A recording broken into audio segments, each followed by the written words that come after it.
Peristiwa-peristiwa yang terjadi pada 7 Februari, baik di Indonesia dan dunia. 1. Pertempuran Pagatan 1946, perjuangan rakyat versus invasi Belanda. Pada 7 Februari 1946, rakyat Pagatan di Kalimantan Selatan sibuk dengan olahraga pagi melawan pasukan Belanda. Bukannya senam atau jogging, mereka justru mengangkat senjata. Seorang pejuang berkata, "Kita tunjukkan kalau Kalimantan bukan cuma hutan dan bekantan, tapi juga punya nyali."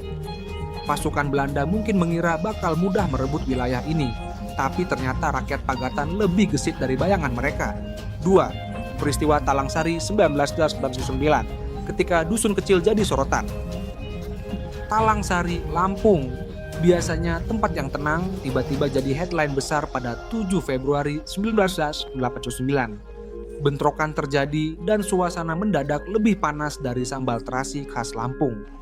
Warga yang awalnya ingin menikmati sore malah kebingungan, "Loh, ini acara apa kok rame banget?" Sayangnya ini bukan festival rakyat, melainkan tragedi yang menjadi bagian dari sejarah Indonesia. 3. Pilot Selandia Baru di Nduga, Papua 2023, paket wisata ekstrem yang tak direncanakan. Seorang pilot dari Selandia Baru, Philip Mertens, mengalami trip of a lifetime ketika pesawatnya mendarat di Nduga, Papua. Biasanya pilot mengantar penumpang dan pulang, tapi kali ini Mertens malah dapat paket inap selama 19 bulan bersama kelompok bersenjata. Pas pulang ke rumah, dia pasti ditanya, "Gimana liburan di Indonesia?" Dia mungkin jawab, "Seru, cuma check out-nya agak lama." 4. Leo I jadi Kaisar Romawi Timur 4/7, naik jabatan, tapi berat. Pada 7 Februari 457, Leo Pandan naik tahta jadi Kaisar Romawi Timur. Pesta besar diadakan, tapi dalam hati Leo mikir, "Duh, jadi bos begini kok kayaknya malah tambah banyak PR."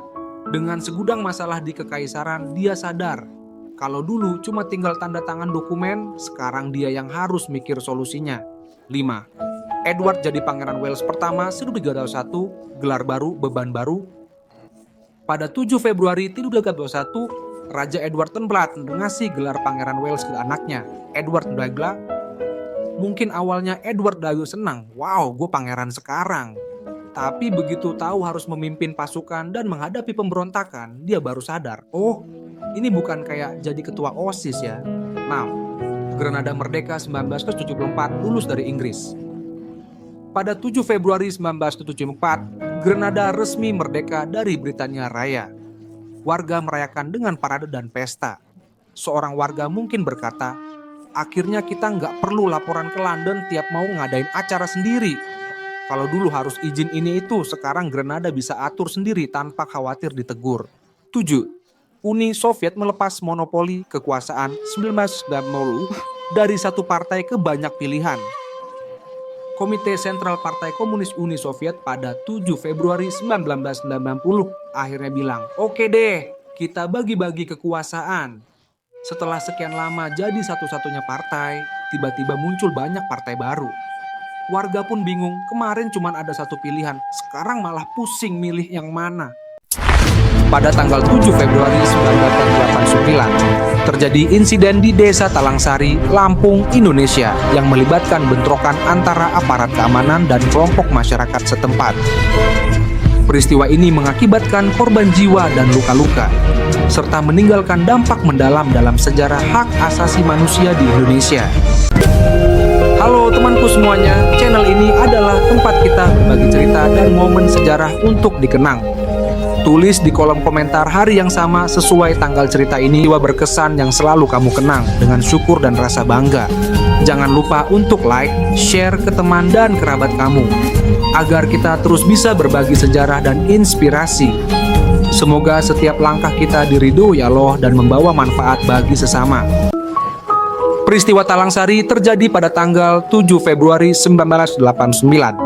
Di Desa Talangsari, Kecamatan Wejepara, Lampung Timur, Indonesia.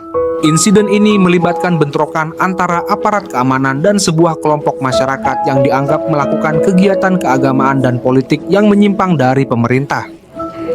Kelompok tersebut dipimpin oleh Warsidi, seorang tokoh yang dituduh memiliki hubungan dengan gerakan ekstremis.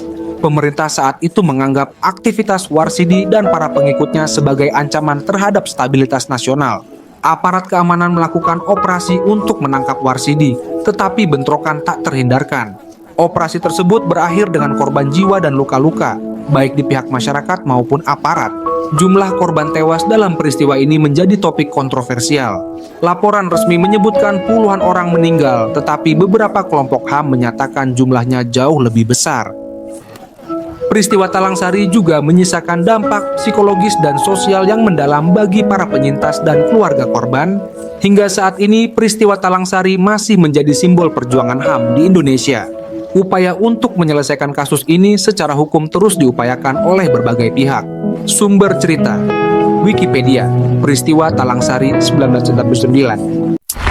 Pada 7 Februari 2023, kelompok bersenjata dari Organisasi Papua Merdeka (OPM) melakukan penyanderaan terhadap seorang pilot di wilayah Nduga, Papua, Indonesia.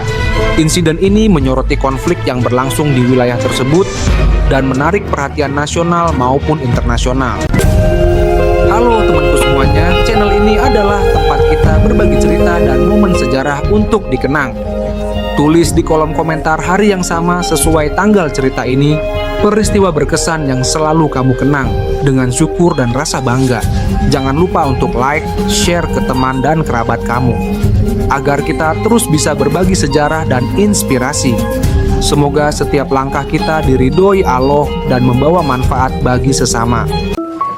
Pada 7 Februari 2023, insiden penyanderaan terjadi di Kabupaten Nduga, Papua, Indonesia. Kelompok bersenjata dari Organisasi Papua Merdeka (ONSA) (OPM) menyandera seorang pilot asal Selandia Baru bernama Philip Mertens yang bekerja untuk maskapai Susi Air. Penyanderaan ini dilakukan setelah pesawat yang dipiloti Mertens mendarat di lapangan terbang Paro, Nduga. Kelompok bersenjata tersebut membakar pesawat yang digunakan Mertens dan menyatakan bahwa tindakan ini adalah bagian dari perjuangan mereka untuk kemerdekaan Papua.